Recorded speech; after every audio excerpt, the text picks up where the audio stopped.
Bonjour à tous, donc moi c'est Flore, je souhaite la bienvenue sur ma vidéo. Alors pour information, c'est ma toute première vidéo, donc j'espère que elle vous plaira déjà et que vous serez indulgents. Donc n'hésitez pas dans les commentaires à me faire des remarques sur la qualité, j'essaierai de m'améliorer la prochaine fois. Donc mon idée en fait c'est de faire une série de vidéos d'introduction à l'égyptologie. Alors moi je m'adresse pas du tout aux gens qui connaissent déjà tout, qui sont des spécialistes. Non, moi je m'adresse plutôt à des gens qui aiment bien et qui ont vu ça à l'école peut-être, qui savent quelque chose mais qui savent pas forcément remettre les choses dans le bon ordre et qui aimeraient bien avoir des connaissances un peu plus poussées et avoir un peu des bases un peu plus solides. Alors, nous allons commencer en parlant de chronologie égyptienne, histoire de remettre un peu les choses dans le bon ordre. Donc, les égyptologues, je ne sais pas si vous avez remarqué, ont une sale manie, c'est qu'ils ne parlent jamais en termes de date. Ils ne vont jamais vous dire, tiens, ça s'est passé en telle année. Non. À la place, ils vont plutôt utiliser un vocabulaire qui est assez fleuri, mais qui ne parle pas forcément. Ils vont vous parler d'empires, qu'ils soient anciens, moyens, nouveaux, ils vont vous parler d'époques, époque tinnite, époque ptolémaïque, époque pré-dynastique, proto-dynastique, ils vont vous parler de basse époque, on va même vous parler en termes de dynastie.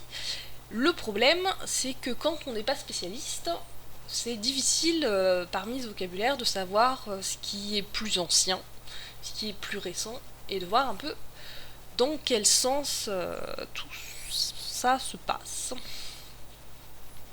Donc je vais essayer de vous éclaircir un petit peu tout ça. Alors je vais commencer en donnant un cadre temporel à la période dont on est en train de parler. Puisque, il faut le savoir, quand on parle d'égyptologie, il ne s'agit pas de l'étude de l'Égypte en général, mais de l'étude de l'Égypte pharaonique. Il y a bien entendu des gens pour étudier l'Égypte, que ce soit après ou avant, mais ça ne fait pas partie du champ traditionnel de l'égyptologie. Donc cette époque pharaonique, c'est une époque qui est assez facilement identifiable car elle est homogène culturellement.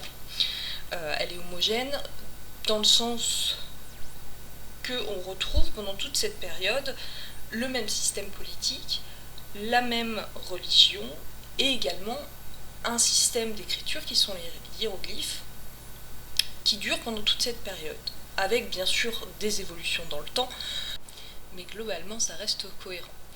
Alors les dates que je vais vous donner maintenant sont des dates qui sont arbitraires, elles sont juste là pour avoir un repère. Mais bien sûr, en vrai, il n'y a pas de date vraiment qui permet de transition entre deux époques. C'est pas dit du jour au lendemain, tiens, on est passé au Moyen-Âge, c'est pas comme ça que ça se passe. Notre première date étant 3000 avant Jésus-Christ. Il s'agit de la première attestation du nom d'Horus, et donc à ce moment-là, on en a la preuve, en tout cas archéologique, que démarre le système politique qui est le système avec un pharaon à la tête de l'État. L'Égypte pharaonique va donc durer jusqu'en 394 après Jésus-Christ, qui est la date à laquelle nous avons la dernière inscription en hiéroglyphes. Maintenant que l'on a vu ces bornes, nous allons pouvoir parler plus précisément des différentes époques, des différentes phases de l'Égypte ancienne. Alors, avant toute chose, avant que j'oublie, il est fort possible que j'oublie de dire avant Jésus-Christ, tout simplement parce que la majorité des dates dont je vais parler se situe avant Jésus-Christ. Donc j'aurais plus tendance à le préciser après Jésus-Christ, mais par défaut, c'est donc des dates négatives. De même, concernant les dates que je vais vous donner, c'est fort possible que dans un livre, vous en croisiez des qui sont légèrement différentes. C'est normal, la constitution de la chronologie absolue est compliquée. C'est pour ça d'ailleurs que les égyptologues parlent toujours en termes d'époque et de période et tout ça. Je ferai sûrement une vidéo sur ce sujet une autre fois. Mais en attendant, voilà, ne soyez pas surpris. Moi, j'ai pris des dates dans un livre, donc pour que... et elles sont cohérentes entre elles. De toute façon, c'est un gap qui n'est pas si grand que ça. Pour savoir plus ou moins où on se situe dans le temps, ce sera suffisant, je pense. Donc, en Égypte, nous avons 3 grands empires. D'abord, l'Ancien Empire, qui dure de moins 2650 avant Jésus-Christ jusqu'à moins 2150. Ensuite, le Moyen Empire, qui dure de moins 2100 à moins 1750. Et enfin, le Nouvel Empire, de moins 1540 à moins 1067. Donc, entre ces empires, nous avons des périodes dites intermédiaires. Une première période intermédiaire, une deuxième période intermédiaire et une troisième période intermédiaire qui est après le Nouvel Empire. Donc, pour les besoins de ma petite frise, je vais abréger ça en PPI, DPI et TPI. Ce sera plus simple. La troisième période intermédiaire se termine donc en 712 avec l'arrivée de la Basse Époque, qui dure elle-même jusqu'en 332 avant Jésus-Christ toujours. À ce moment-là va donc commencer l'époque ptolémaïque qui va durer jusqu'à la bataille d'Actium en 30 avant, où à ce moment-là va commencer l'époque romaine qui va durer jusqu'à la fin de notre période. Donc pour l'instant nous n'avons pas du tout parlé de ce qui se passe avant l'Ancien Empire, donc notre date clé est toujours celle que je vous ai donnée au début, donc en 3000, qui est l'apparition du premier nom d'Horus. C'est également à ce moment-là que va avoir lieu la réunification de l'Égypte, qui est vraiment un moment important, enfin l'unification de l'Égypte plus exactement, qui est vraiment un moment important pour les Égyptiens, puisque c'est à partir de ce moment-là qu'ils comptent les dynasties. Donc, avant 3000, nous avons la période dite pré-dynastique, et après 3000, nous avons la période proto-dynastique, puisque c'est le tout début des dynasties, mais qu'on n'est pas encore à l'Ancien Empire. Alors moi maintenant, je suis super contente parce que ça me fait une superbe transition, puisque nous allons parler des dynasties justement. Les dynasties sont donc un système de classement des rois par famille, entre guillemets, enfin comme on a des dynasties ailleurs, chez nous on en a. Alors ce qu'il faut savoir, c'est que les Égyptiens ont toujours fait en fait des listes de leurs anciens rois à partir de l'unification de l'Égypte, mais le concept de dynastie a été introduit par Manéthon de Sébennytos, tout de même à l'Antiquité, parce que Manéthon était un prêtre sous Ptolémée II, donc à l'époque ptolémaïque, au tout début de l'époque ptolémaïque. Manéthon a découpé les rois en 30 dynasties, numérotées logiquement de 1 à 30. Cependant, ces dynasties ne couvrent pas complètement toutes les personnes qui ont régné en Égypte. En effet, Manéthon n'était pas neutre. En fait, il n'a pas compté, par exemple, les prédécesseurs directs des Ptolémées, qui étaient les Perses qui avaient envahi l'Égypte, qui étaient voilà, des envahisseurs et qui n'étaient pas considérés comme des rois égyptiens. À cela s'ajoute également la dynastie des Ptolémées qui vient après Manéthon.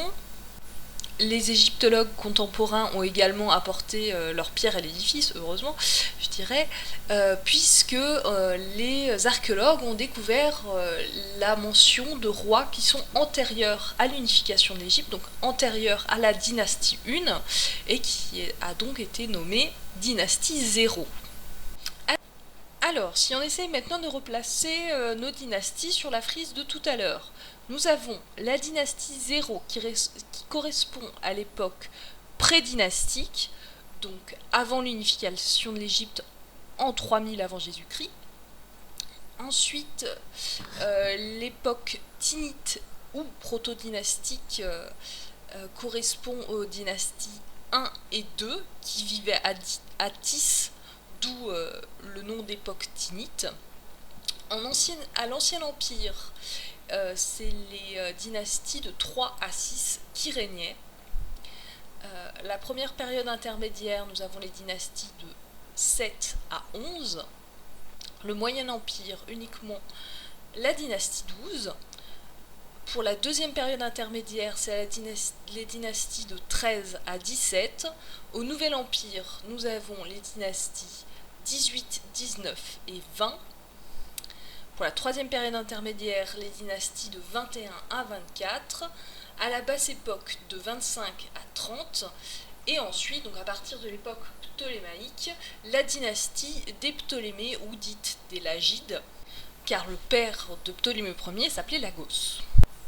Alors vous aurez remarqué qu'il n'y a pas grande cohérence entre le nombre de dynasties et la durée des périodes. On remarque par exemple qu'à l'Ancien Empire, qui dure quand même 500 ans, on a le même nombre de dynasties qu'à la première période intermédiaire qui dure 50 ans. Pareil, le Moyen Empire, on n'a qu'une seule dynastie pour 300 ans. Alors cela est dû au fait déjà d'une part que les dynasties ne sont pas toutes égales en nombre de rois, mais également au fait, comme j'ai oublié de vous le dire en fait tout à l'heure, que les empires sont des époques qui sont stables politiquement, au contraire des périodes intermédiaires qui elles sont des périodes de troubles. En particulier, pendant les empires, l'Égypte est unifiée, alors qu'en période intermédiaire, en règle générale, le pouvoir est éclaté entre différentes régions. Et donc, on se retrouve avec parfois des dynasties qui sont contemporaines, une qui règne dans le nord, une qui règne dans le sud, pendant les périodes intermédiaires. De plus, forcément, en temps de paix, les durées de vie sont plus longues, on a moins tendance à sauter rapidement, et donc forcément, pour une même période donnée, on a moins besoin de roi parce qu'il reste plus longtemps sur le trône. Pour finir ma vidéo, je vais vous replacer quelques objets et monuments sur ma frise. Donc je vais commencer avec la palette de Narmer, qui date donc de 3000 avant, qui est un monument, enfin un objet qui est important puisque c'est la première fois qu'on a une représentation d'un roi qui est figuré d'un côté de la palette avec la couronne de Haute-Égypte et de l'autre côté de Basse-Égypte, et c'est la première trace d'une unification de l'Égypte. Et c'est donc un peu le symbole de l'unification de l'Égypte, c'est la première trace d'un pays unifié avec la Haute et la Basse-Égypte. Nous allons maintenant parler de pyramides, puisque la majorité des pyramides datent de l'Ancien Empire. C'est le cas en particulier des 3 du plateau de Gizeh, donc celle de Khéops, Képhren, Mykonos, celle auxquelles on pense quand on pense à des pyramides. Alors on en trouve également au Moyen Empire, mais rien d'aussi spectaculaire. Je pense même que vous n'en avez absolument jamais entendu parler parce que vraiment elles font pâle figure comparée à celle de Gizeh. Le Nouvel Empire, lui, est particulièrement célèbre pour ses pharaons. En particulier la 18e dynastie avec Akhenaton, que j'ai représenté ici, qui est le pharaon dit hérétique.